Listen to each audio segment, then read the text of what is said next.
भगवत गीता इन हिंदी में हम आप सभी का स्वागत करते हैं। श्लोक नंबर 15।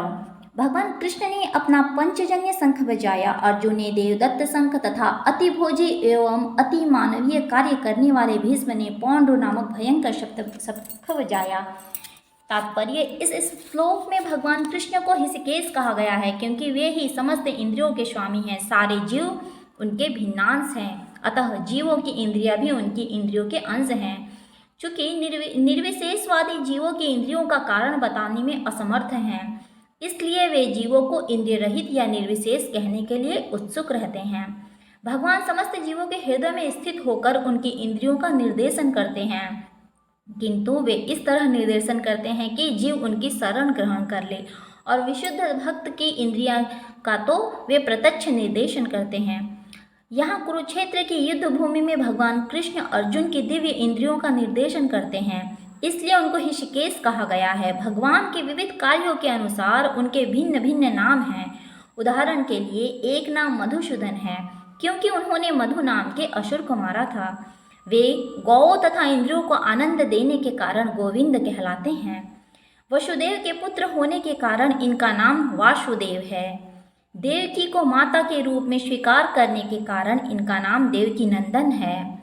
वृंदावन में यशोदा के साथ बाल लीलाएं करने के कारण ये यशोदा नंदन हैं। अपने मित्र अर्जुन का सारथी बनने के कारण पार्थ सारथी हैं। इस प्रकार उनका एक नाम ऋषिकेश है क्योंकि उन्होंने कुरुक्षेत्र के युद्ध स्थल में अर्जुन का निर्देशन किया। इस श्लोक में अर्जुन को धनंजय कहा गया है क्योंकि जब उनके बड़े भाई को विभिन्न यज्ञ संपन्न करने के लिए धन की आवश्यकता हुई थी तो उसे प्राप्त करने में उन्होंने सहायता की थी।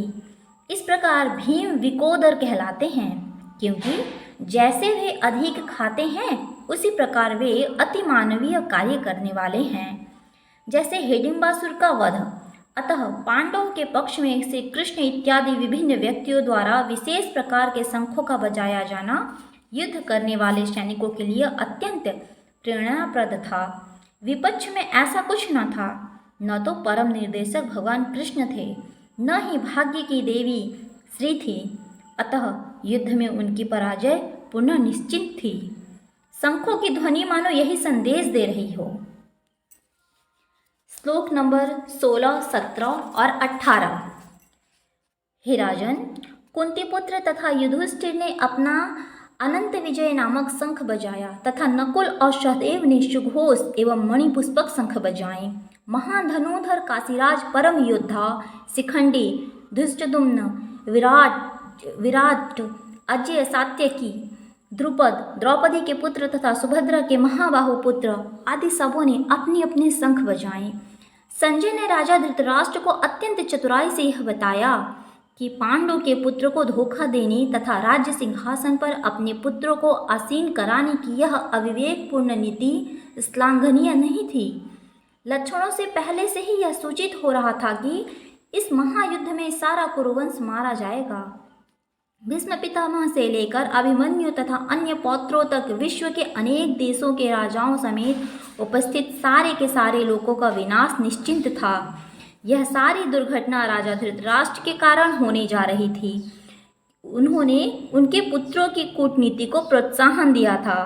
श्लोक नंबर 19। इन विभिन्न शंखों की ध्वनि कोलाहलपूर्ण बन गई जो आकाश तथा पृथ्वी को शब्दायमान करती हुई धृतराष्ट्र के पुत्रों के हृदय को विदीर्ण करने लगी। जब भीष्म तथा दुर्योधन के पक्ष के अन्य वीरों ने अपने अपने शंख बजाए तो पांडवों के हृदय विदीर्ण नहीं हुए।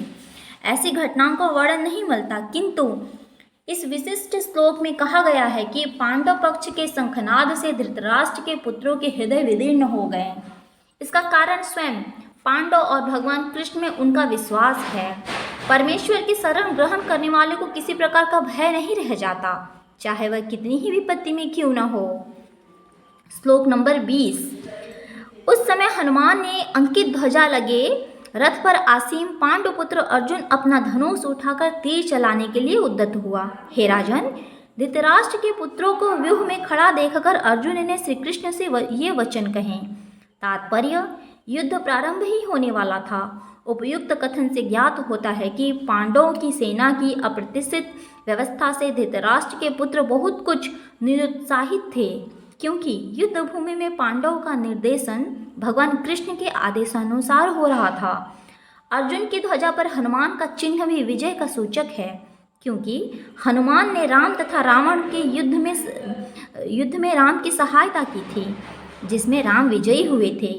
इस समय अर्जुन की सहायता के लिए उनके रथ पर राम तथा हनुमान दोनों उपस्थित थे। भगवान कृष्ण साक्षात राम हैं और जहाँ राम रहते हैं वहाँ उनका नित्य सेवक हनुमान होता ही है। उनके नित्य संगनी वैभव की देवी सीता उपस्थित रहती हैं। अतः अर्जुन के लिए किसी भी शत्रु से भय का कोई कारण नहीं था।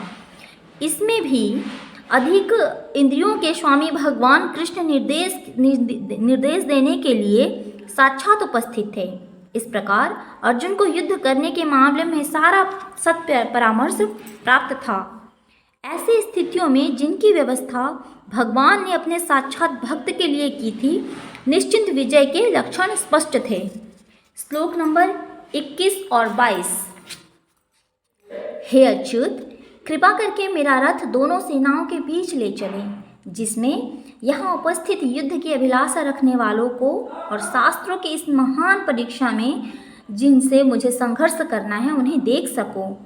यह तात्पर्य, यद्यपि श्री कृष्ण साक्षात श्री भगवान हैं, किंतु वे अहेतु की कृपा से कृपावश अपने मित्र की सेवा में लगे हुए थे। वे अपने भक्तों पर स्नेह दिखाने में कभी नहीं चूकते, इसलिए अर्जुन ने उन्हें अच्युत कहा है। सारथी रूप में उन्हें अर्जुन की आज्ञा पालन करना था और उन्होंने इसमें कोई संकोच नहीं किया, अतः उन्हें अच्युत कहकर संबोधित किया गया है। यद्यपि उन्होंने अपने भक्त का सारथी पद स्वीकार किया था, किंतु इससे उनकी परम स्थिति अक्षुण्ण बनी रही। प्रत्येक परिस्थिति में वे इंद्रियों के स्वामी श्री भगवान ऋषिकेश हैं। भगवान तथा उनके संबंध, सेवक का संबंध अत्यंत मधुर एवं दिव्य होता है। सेवक स्वामी की सेवा करने के लिए सदैव उद्यत रहता है और भगवान की भक्त की कुछ न कुछ सेवा करने की कोशिश में लगा रहता है। श्लोक नंबर 23। मुझे उन लोगों को देखने दीजिए जो यहाँ पर धृतराष्ट्र के दुर्बुद्धि पुत्र को प्रसन्न करने की इच्छा से लड़ने के लिए आए हुए हैं। तात्पर्य, यह सर्वविदित था कि दुर्योधन अपने पिता धृतराष्ट्र की सांगगांठ में पाप पुण्य योजनाएं बनाकर पांडवों को राज्य को हड़पना चाहता था। अतः जिन समस्त लोगों ने दुर्योधन का पक्ष ग्रहण किया था वे उसी के समान धर्मी रहे होंगे। अर्जुन यह प्रारंभ होने के पूर्व यह तो जान ही लेना चाहता था कि कौन कौन ये से लोग आए हुए हैं, किंतु उनके समक्ष समझौता का प्रस्ताव रखने की उसकी कोई योजना नहीं थी। यह भी तथ्य था कि वह उनकी शक्ति का, जिसका उसने सामना करना था, अनुमान लगाने की दृष्टि से उन्हें देखना चाह रहा था। यद्यपि उसे अपनी विजय का विश्वास था, क्योंकि कृष्ण उसके बगल में विराजमान थे। श्लोक नंबर 24। संजय ने कहा, हे भरतवंशी, अर्जुन द्वारा इस प्रकार संबोधित किए जाने पर भगवान कृष्ण ने दोनों दलों के बीच में उस उत्तम रथ को लाकर खड़ा कर दिया। तात्पर्य, इस श्लोक में अर्जुन को गुड़ाकेश कहा गया था। गुड़ा का अर्थ है नींद, और जो नींद को जीत लेता है वह गुड़ाकेश है। नींद का अर्थ अज्ञान भी है। अतः अर्जुन ने कृष्ण की मित्रता के कारण नींद तथा अज्ञान दोनों पर विजय प्राप्त की थी। कृष्ण के भक्त के रूप में वह कृष्ण को क्षण भर भी नहीं भूल पाया, क्योंकि भक्त का स्वभाव ही ऐसा होता है। यहाँ तक कि चलते अथवा सोते हुए भी कृष्ण के नाम, रूप, गुणों तथा लीलाओं के चिंतन से भक्त कभी मुक्त नहीं रह सकता। अतः कृष्ण का भक्त उनका निरंतर चिंतन करते हुए नींद तथा अज्ञान दोनों को जीत सकता है। इसी को कृष्ण भावनामृत या समाधि कहते हैं। प्रत्येक जीव की इंद्रियों तथा मन के निर्देशक अर्थात ऋषिकेश के रूप में कृष्ण अर्जुन के मंतव्य को समझ गए थे। वह सेनाओं के मध्य में रथ को खड़ा करवाना चाहते हैं, अतः उन्होंने वैसा ही किया और इस प्रकार बोले। श्लोक नंबर 25वां। भीष्म, द्रोण तथा विश्व भर के अन्य समस्त राजाओं के सामने भगवान ने कहा कि हे पार्थ, यहाँ पर एकत्र सारे कौरवों को देखो। समस्त जीवों के तात्पर्य, समस्त जीवों के परमात्मा स्वरूप भगवान कृष्ण यह जानते थे कि अर्जुन के मन में क्या बीत रहा है। यह प्रसंग में ऋषिकेश शब्द का प्रयोग सूचित करता है कि वे सब कुछ जानते थे। इस प्रकार पार्थ शब्द अर्थात पृथा या कुंती पुत्र भी अर्जुन के लिए प्रयुक्त होने के कारण महत्वपूर्ण है। मित्र के रूप में वे अर्जुन को बता देना चाहते थे कि चूंकि अर्जुन इनके पिता वसुदेव की बहन पृथा का पुत्र था, इसलिए उन्होंने अर्जुन का सारथी बनना स्वीकार किया। किंतु जब उन्होंने अर्जुन से कुरुओं को देखो कहा तो इससे उनका क्या अभिप्राय था तथा अर्जुन वहीं पर रुककर युद्ध करना नहीं चाहता था। कृष्ण को अपनी बुआ पृथा के पुत्र से कभी भी ऐसी आशा नहीं थी। इस प्रकार से कृष्ण ने अपने मित्र की मन स्थिति की पूर्व सूचना परिहासवश दी है। श्लोक नंबर 26वां। अर्जुन ने वहाँ पर दोनों पक्ष की सेनाओं के मध्य में अपने चाचा, ताऊओं, पितामह, गुरुओं, मामाओं, भाइयों, पुत्रों, पौत्रों, मित्रों, ससुरों और शुभ चिंतकों को भी देखा। तात्पर्य, अर्जुन युद्ध भूमि में अपने सभी संबंधियों को देख सका। वह अपने पिता के समकालीन भूरिश्रवा जैसे व्यक्तियों, भीष्म तथा सोमदत्त जैसे पितामहों, द्रोणाचार्य तथा कृपाचार्य जैसे गुरुओं, शल्य तथा शकुनी जैसे मामाओं, दुर्योधन जैसे भाइयों, लक्ष्मण जैसे पुत्रों, अश्वत्थामा जैसे मित्रों एवं कृतवर्मा जैसे शुभचिंतकों को देख सका। वह उन सेनाओं को भी देख सका जिसमें उनके अनेक मित्र थे। श्लोक नंबर 27वां। जब कुंती पुत्र अर्जुन ने मित्रों तथा संबंधियों की इन विभिन्न छेड़ियों को देखा तो वह करुणा से अभिभूत हो गया और इस प्रकार बोला। श्लोक नंबर 28वां। हे अर्जुन, अर्जुन ने कहा, हे कृष्ण, इस प्रकार युद्ध की इच्छा रखने वाले अपने मित्रों तथा संबंधियों को अपने समक्ष उपस्थित देखकर मेरे शरीर के अंग कांप रहे हैं और मेरा मुंह सूखा जा रहा है। तात्पर्य, यथार्थ भक्ति से युक्त मनुष्य में वे सारे सद्गुण रहते हैं जो सत्पुरुषों या देवताओं में पाए जाते हैं, जबकि अभक्त अपनी शिक्षा तथा संस्कृति के द्वारा भौतिक योग्यताओं में चाहे कितना ही उन्नत क्यों न हो, इन ईश्वरीय गुणों से विहीन होता है। अतः स्वजनों तथा मित्रों तथा संबंधियों को युद्ध भूमि में देखते ही अर्जुन उन सबों के लिए करुणा से अभिभूत हो गया जिन्होंने परस्पर युद्ध करने का निश्चय किया था। जहाँ तक उसने अपने सैनिकों का संबंध था वह उनके प्रति प्रारंभ से ही दयालु था, किंतु विपक्षी दल के सैनिकों की आसन्न मृत्यु को देखकर उन पर दया का अनुभव कर रहा था और जब वह इस प्रकार सोच रहा था तो उनके अंगों कांप रहे थे और मुंह सूखने लगा। उन सबको युद्धाभिमुख देखकर उन्हें आश्चर्य भी हुआ। प्रायः सारा कुटुंब अर्जुन के सगे संबंधी उससे युद्ध करने आए थे। यद्यपि इसका उल्लेख नहीं है, किंतु तो भी सहज अनुमान लगाया जा सकता है कि न केवल उनके अंग कांप रहे थे और मुंह सूख रहा था, अपितु वह दयावश रुदन भी कर रहा था। अर्जुन में ऐसे लक्षण किसी दुर्बलता के कारण नहीं, अपितु हृदय की कोमलता के कारण थे, जो भगवान के शुद्ध भक्त का लक्षण है। श्लोक नंबर 29वां। मेरा सारा शरीर कांप रहा है, मेरे रोंगटे खड़े हो रहे हैं, मेरा गांडीव धनुष मेरे हाथ से सरक रहा है और मेरी त्वचा जल रही है। तात्पर्य, शरीर में दो प्रकार का कंपन होता है और रोंगटे भी दो प्रकार के खड़े होते हैं। ऐसा या तो आध्यात्मिक परमानंद के समय या भौतिक परिस्थितियों में अत्यधिक भय उत्पन्न होने पर होता है। दिव्य साक्षात्कार में कोई भय नहीं होता। इस अवस्था में अर्जुन के जो लक्षण हैं वे भौतिक भय अर्थात जीवन की हानि के कारण हैं। अन्य लक्षणों से भी यह स्पष्ट है कि वह इतना अधीर हो गया था कि उसका विख्यात धनुष गांडीव उसके हाथ से सरक रहा था और उसकी त्वचा में जलन उत्पन्न हो रही थी। वे सब लक्षण देहात्म बुद्धि से जन्य हैं। श्लोक नंबर 30वां।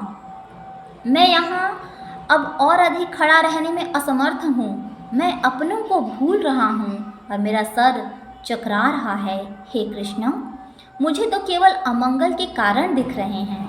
तात्पर्य, अपने धैर्य के कारण अर्जुन युद्ध भूमि में खड़ा रहने में असमर्थ था और अपने मन की इस दुर्बलता के कारण उसे आत्मविस्मृति हो रही थी। भौतिक वस्तुओं के प्रति अत्यधिक आसक्ति के कारण मनुष्य ऐसी मोहमयी स्थिति में पड़ जाता है। ऐसा भय तथा मानसिक असंतुलन उन व्यक्तियों में उत्पन्न होता है जो भौतिक परिस्थितियों में ग्रस्त होते हैं। अर्जुन को युद्ध भूमि में केवल दुखदायी पराजय ही प्रतीत हो रही थी। वह शत्रु पर विजय पाकर भी सुखी नहीं होगा। निमित्तानि विपरीतानि शब्द महत्वपूर्ण है। जब मनुष्य को अपनी आशाओं में केवल निराशा दिखती है तो वह सोचता है, मैं यहाँ क्यों हूँ। प्रत्येक प्राणी अपने मन में तथा अपने स्वार्थ में रुचि रखता है, किसी की भी परमात्मा में रुचि नहीं होती।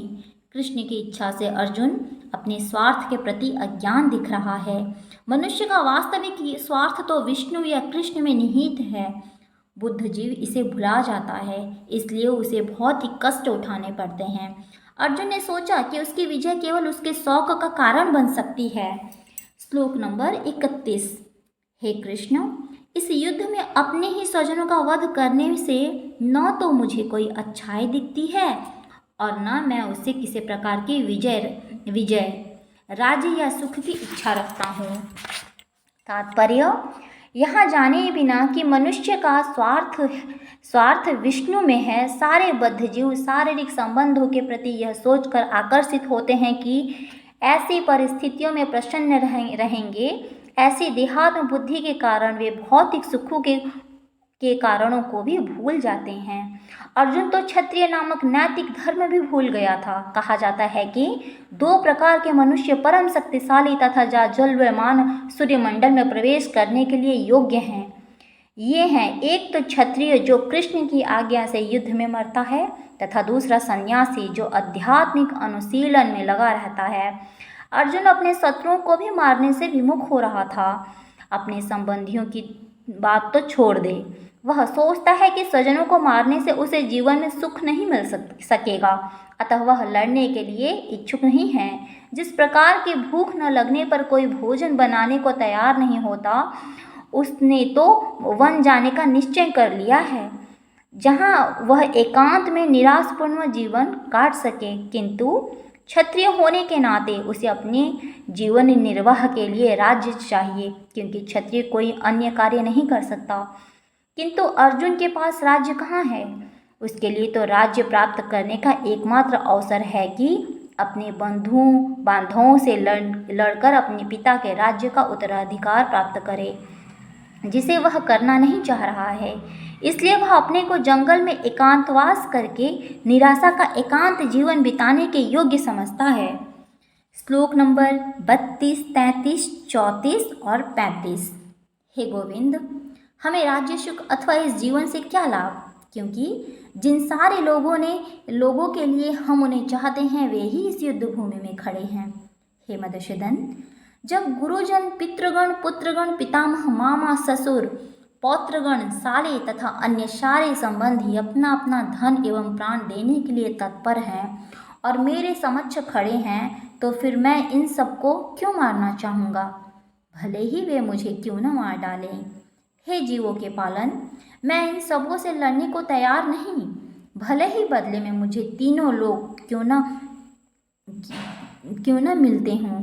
इस पृथ्वी की तो बात ही छोड़ दे, भला धृतराष्ट्र के पुत्रों को मारकर हमें कौन सी प्रसन्नता मिलेगी। तात्पर्य, अर्जुन ने भगवान कृष्ण को गोविंद कहकर संबोधित किया, क्योंकि वे गौ तथा इंद्रियों की समस्त प्रसन्नता के विषय हैं।